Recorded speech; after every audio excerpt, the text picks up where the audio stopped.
de setores, a gente pode resumir um pouco dessa forma. Aí, eventualmente, a gente pode entrar em cada um ali, em algum momento, para a gente discutir mais detalhe algum deles. Não, foi uma aula, galera. Tá curtindo bastante aqui.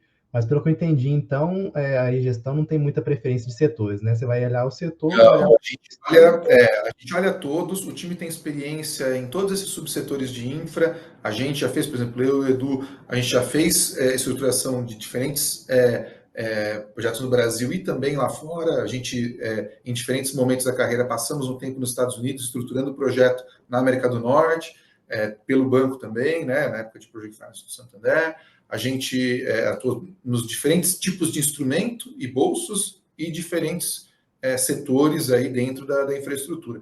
E isso é importante porque em infra especificamente não é um tipo de coisa que se aprende muito com livro, tá?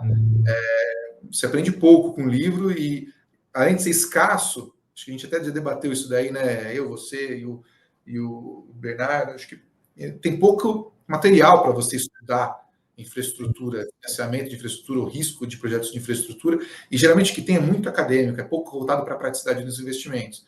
E até vocês, enfim, publicaram, né, um guiazinho ali e tal, tentando, um e-book, tentando ajudar a galera no começo, acho que é super legal isso daí, conseguir trazer um pouco mais de informação para as pessoas poderem tomar essas decisões, ainda que as mais elementares possíveis, para saber onde está pisando, no básico, é super importante. Mas, assim, para você entrar e fazer o negócio acontecer do zero, desse jeito que a gente costuma fazer, tem que ter experiência.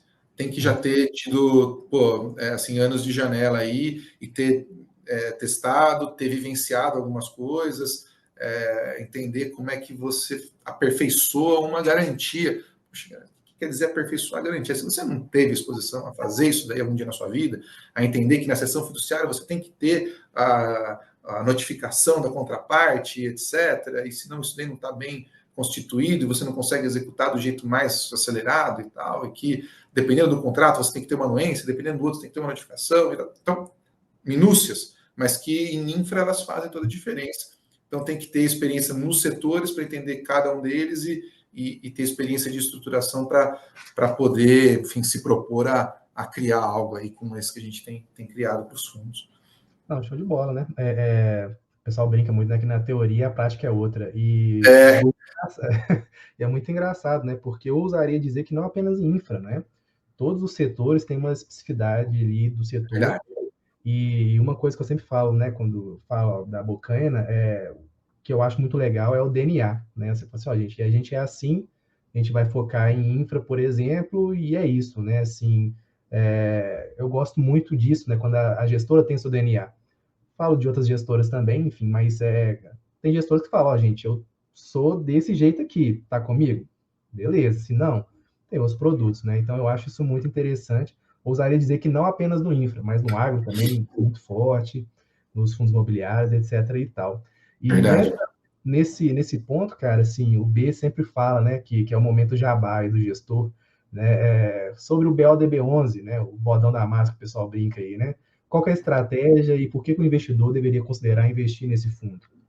Legal. O BODB, ele é o carro-chefe nosso aí, talvez o fundo mais popular, né? O nosso veículo. A gente tem duas estratégias principais aqui na Bocaina. A gente olha transações aí num perfil de risco mais sênior, né? E o high grade, e um outro conjunto de transações no perfil mais high yield, né? O financiamento de equity, financiamentos, enfim, tem diferentes nomes aqui, mas é um tipo de financiamento de equity. Essa estratégia de financiamento de equity é uma estratégia apartada que a gente entrega para investidores profissionais, fundos multimercado, grandes family offices sofisticados em crédito, e que a gente atua junto a esses caras que têm um apetite grande de risco e conhecem o risco que tomam e estão, né, interessados no tipo de retorno assimétrico que isso pode oferecer dentro da carteira deles, né? E a gente tem a estratégia mais sênior, mais high grade, que é onde se encaixa o BODB e os ativos que estão dentro do BODB.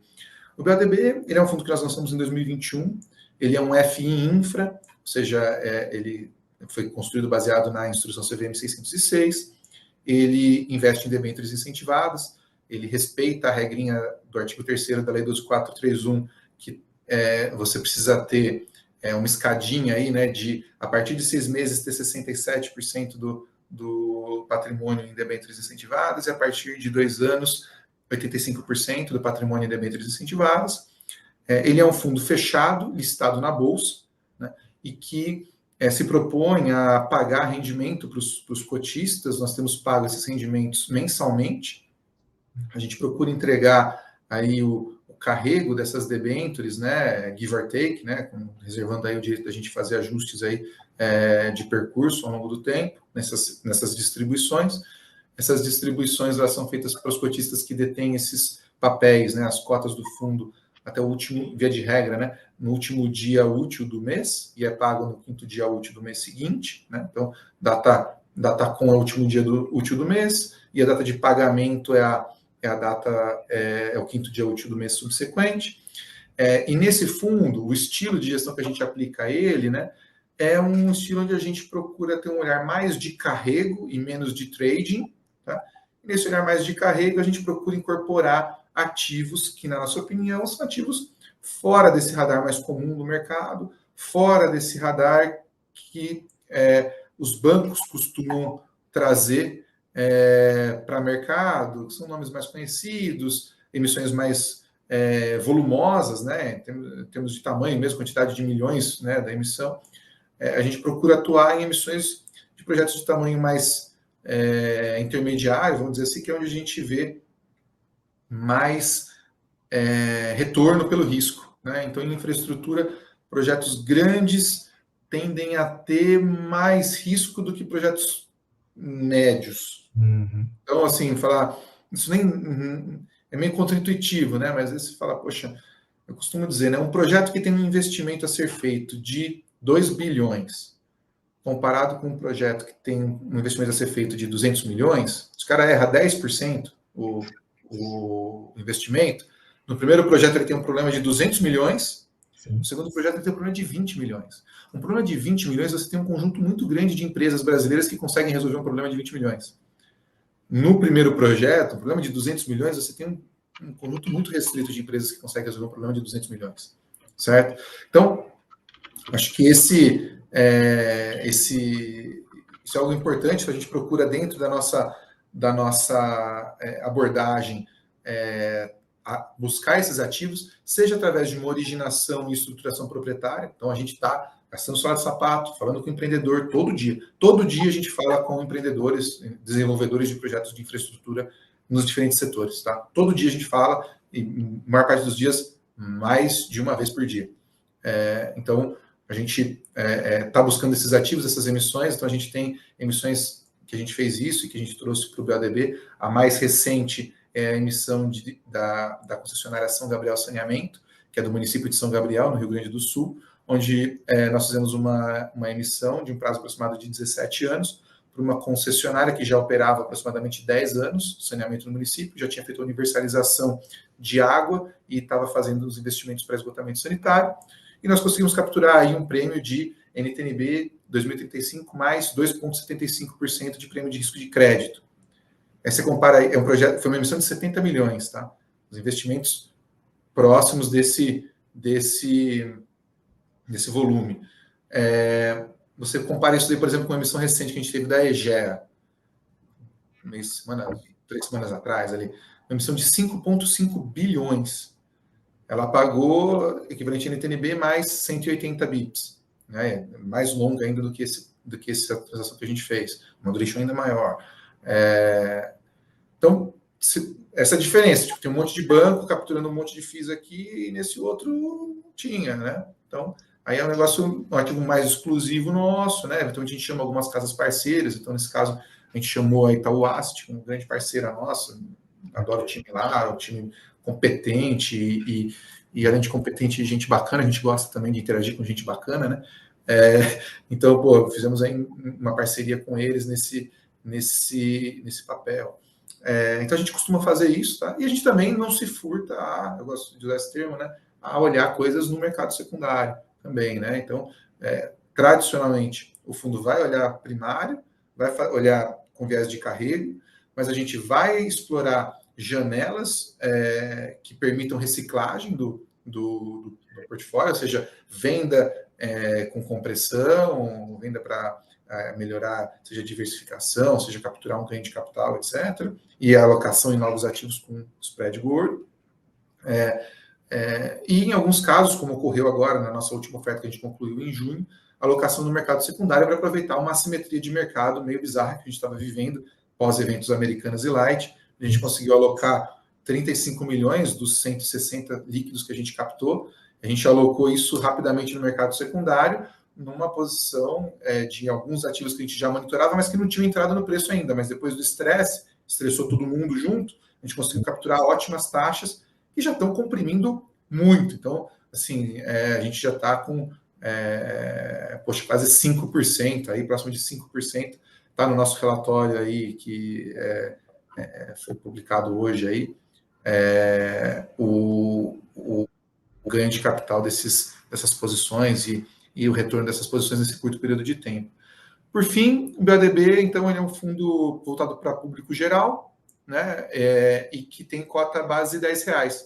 Então, a gente fez isso aí também para tentar trazer para o maior número de pessoas e trazer aí a possibilidade de reinvestimento dos dividendos com maior facilidade, né?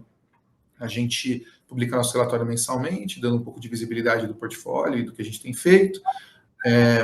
Acho que coisas importantes para comentar também a gente tem feito um trabalho, até com auxílio, né, de vocês, Dani, de divulgação do trabalho da gestão.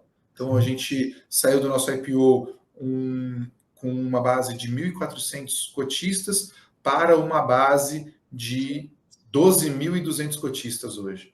A gente tem um orgulho enorme disso, que nem eu comentei no começo, um pouco desse trabalho aí, é uma galera que entrou não só nas ofertas públicas, mas muita gente comprando organicamente no mercado secundário. Então, puxa, viu a live, molhou o pezinho ali, comprou algumas cotas, né? Poxa, viu um banner, que a gente procura colocar um banner para divulgar um pouco das coisas que acontecem com o fundo, que não tem oferta, que não tem distribuição de rendimentos, etc. Então, o pessoal vai conhecendo mais e vai comprando organicamente, e isso ajuda, né? Nosso fundo hoje ele tem um PL de 285 milhões, mas ele tem uma negociação, que é uma negociação que é entre 600 e 650 mil reais por dia. Poxa, isso é uma super negociação para esse PL que nós temos, né? Então, em termos de turnover, né, de negociação por PL, nós somos dos primeiros colocados ali desses FI infra listados, motivo de muito orgulho para a gente. Então, acho que é um pouco desse trabalho de pós-venda que a gente faz da gestão, que é trazer um pouco mais de informação, tentar conversar com o público aí, com os investidores finais, que nem sempre é muito fácil, mas que a gente procura fazer e que dá esses resultados bacanas de passivo mais pulverizado e de liquidez mais bacana, né? Então, essas coisas todas que a gente procura ir fazendo ao longo do tempo. Show de bola, cara. Assim, eu particularmente falo com toda tranquilidade, né? E eu sempre falo isso, né? Assim, a César o que é de César, né? Assim, eu gosto muito de aprender com os gestores, né? Especialmente aqueles que têm ali, que nem você tem, muita até, boa vontade, né? De explicar, realmente ver o trabalho ali, porque de fato, né? Assim, por mais que seu relatório gerencial, inclusive o do BLDB11, eu sempre elogio, né? Que é muito completo, enfim, explica aí no beabá, etc e tal. Não tem como você saber tudo que está acontecendo lá no dia a dia do fundo, né? Só os gestores que sabem. E também até o próprio investidor, ele nem deve saber isso, porque se ele precisar saber disso daí, poxa, é melhor ele comprar direto os ativos e tal, e, né, tipo, tá lá, tá remunerando o gestor, né? Tem taxa de administração, esqueci de falar, taxa de administração é 0,9% ao ano, né? Então, tá na banda mais baixa desses fundos, mas, pô, tá... o investidor está pagando, né? Então está pagando, o gestor tem que prestar esse serviço, né? De fazer esse trabalho do dia a dia. Né? Show de bola, meu caro. E vamos falar que o povo gosta, né?